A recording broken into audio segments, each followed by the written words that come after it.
Bonjour à tous, chers internautes. Grand est le plaisir de vous retrouver une nouvelle fois dans un nouveau numéro de SoFoot où nous discutons de l'actualité du football au Bénin et un peu partout dans le monde. Aujourd'hui, je serai accompagné du valeureux Pascal Singbo. Bonsoir Pascal. Bonsoir cher ami. Comment ça va? Très bien. Je salue au passage tous les internautes qui prennent le plaisir de nous suivre. Super. Alors, aujourd'hui, nous aurons à discuter de 3 sujets essentiels qui sont le grand retour de la Ligue des Champions après quelques mois d'absence, tout juste après le sacre du Real Madrid.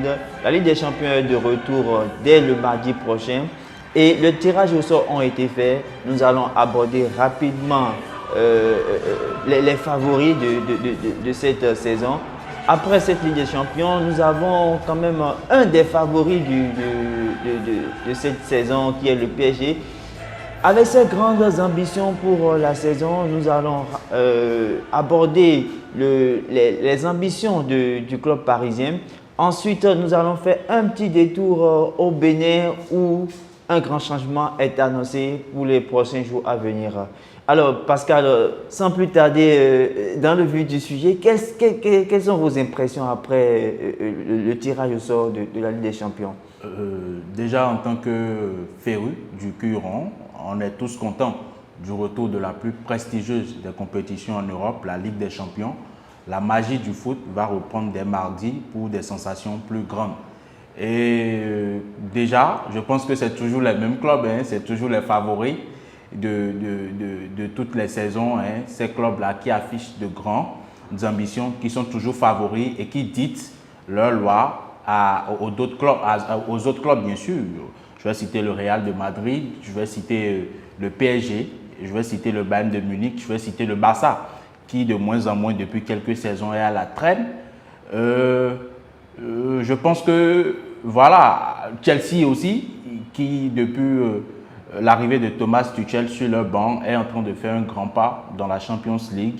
Je pense que voilà un peu les quelques favoris qu'on a toujours en Champions League avant que parfois des surprises et autres ne viennent nous refaire surface. Et n'oublions pas également Liverpool, du grand Jürgen Klopp, qui est toujours en course.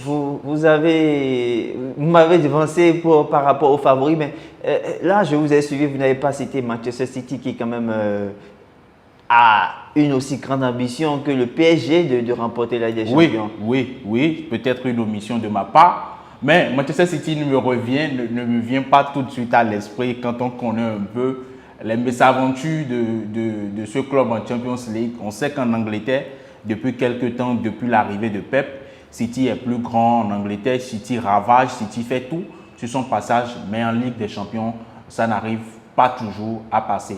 La solution n'a toujours pas été trouvée en Ligue des Champions, qu'ils vous souviennent la saison passée, après un premier match dont ils ont été victorieux et un second match où l'avantage a été déjà pris avant quelques minutes de la fin du match, avant que le Real ne renverse le cours du match. Donc voilà un peu. Donc vous ne voyez pas, vous ne miserez pas sur Manchester City. Si vous devez citer un top 5. Oui, un top 5, je commencerai par le Real. Liverpool ensuite. Oui. Après Liverpool, je parlerai du Bayern de Munich, je parlerai du PSG et je parlerai du Barça avec les recrues du Barça et le Barça qui fait un bon début de saison. Super. Donc, pas de Manchester City dans les favoris de Pascal. Pas de Manchester City parmi les favoris parce que, bon, en Champions League, ce n'est pas encore Peut-être que cela changera cette saison avec l'arrivée d'Erling Haaland, de Julian Alvarez qui font forte sensation en ce début de saison. Alors, nous allons fermer la page de la Ligue des Champions et mettre le cap sur la Ligue 1 où le PSG dit que ça loi. Neymar en pleine forme, 7 buts, 6 passes décisives. Alors, ce club a retrouvé quelque chose de positif en ce début de saison. Alors, pensez-vous que le PSG, avec Galtier, désormais va marcher sur la Ligue 1 puisque on aurait entendu que l'objectif du club est désormais de tout travailler sur son passage et de terminer la saison surtout sans la moindre défaite. Oui, il n'y a pas de surprise en Ligue 1 par rapport au PSG. Le PSG reste le roi, le PSG reste le club fort. en France. Il n'y a pas de surprise pour ça. C'est un championnat relativement sur lequel ils sont au-dessus. Ils sont au-dessus quand on voit un peu le rang des joueurs que compte le PSG, contrairement à d'autres clubs. Pour la Ligue 1, il n'y a pas de surprise pour ça. Je vois encore le PSG sacré. Oui, le champion. PSG sacré champion, mais Oui. est-ce qu'ils pourront terminer la saison sans être vaincus une seule fois? C'est un défi. C'est un défi qui a été lancé. C'est un objectif que le club s'est assigné, le directeur sportif et Galtier. Je pense qu'ils, comment dirais-je, se donneront les moyens de les atteindre. Mais attention, on a quelques clubs en Ligue 1 comme Monaco. Le dimanche passé, Monaco n'a pas rendu la tâche facile Pas du tout. au PSG. Il a fallu qu'un penalty ne fasse surface avant que le PSG l'égalise. Le milieu du PSG a été totalement bouffé par le club monégasque. Ça peut arriver que le PSG tombe sur certains clubs qui vont leur rendre la tâche difficile. Ok. Bien, nous avons parlé de la Ligue des Champions, nous avons parlé de la Ligue 1. Nous avons fait un tout petit crochet en Première Ligue où le mercato est en train de finir. Mais Cristiano Ronaldo finira sûrement, assurément par rester à Manchester United. Qu'en pensez-vous? Une saison du meilleur buteur de la Ligue des Champions, mais qui sera absent finalement après tant de spéculations. Oui, je pense que actuellement, Ronaldo et son agent n'ont pas pu trouver un point de chute aux joueurs. Il faut le dire, hein, cela n'enlève rien à sa qualité en tant qu'un grand joueur. On connaît Ronaldo, on sait tout ce qu'il a accompli dans le football, que ce soit en Ligue des Champions, tous les clubs où il est passé, il a affiché de bonnes choses. Et là, il faut reconnaître qu'avec l'âge, il faut reconnaître que sa performance n'est plus la même chose.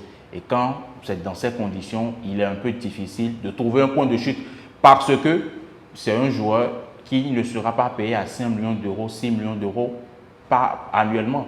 C'est un joueur, malgré qu'aujourd'hui les performances ne sont plus au rendez-vous, sa valeur marchande est toujours grande. Donc il faut des moyens pour pouvoir prendre Ronaldo dans son écurie aujourd'hui.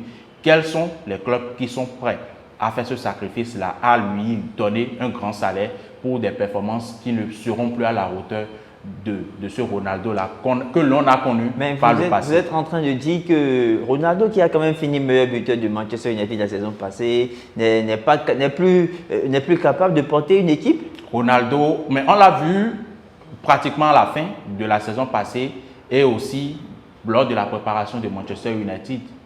C'est plus trop ça. Et aujourd'hui, l'entraîneur de Manchester United, pour quand même ce début de championnat, ne compte pas trop sur Ronaldo qui... Même s'il a dit qu'il compte sur lui pour bâtir son équipe pour la saison. Oui, bon, peut-être un discours pour faire rester Ronaldo à Manchester United, mais il est clair aujourd'hui que Ronaldo n'est plus numéro 1. Ronaldo ne peut plus jouer, en tout cas, jusqu'à l'heure où je parle, Ronaldo ne joue plus les premiers rôles à Manchester United.